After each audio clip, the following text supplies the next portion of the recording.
How to track your orders on Temu. Hi guys, welcome to our channel. Let's begin. In this video, I will guide you on how you can track your orders on Temu. For this, open the Temu app on your device and make sure to sign into your account. Now, you want to tap on the U icon at the bottom of your screen.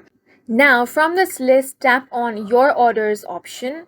Here you have different tabs. All of your orders will be visible on All Orders tab.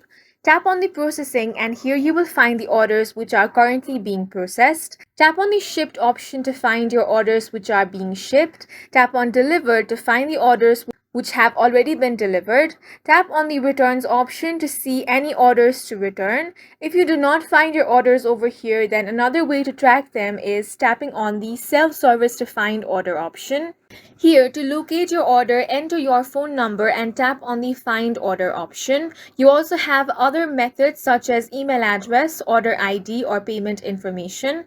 If you select order ID, you will have to enter it over here and tap on the Find Order option. And in this way, you will be able to track your orders. And that's it for this video. If you found it helpful, please make sure to hit the like button and subscribe for more videos like this.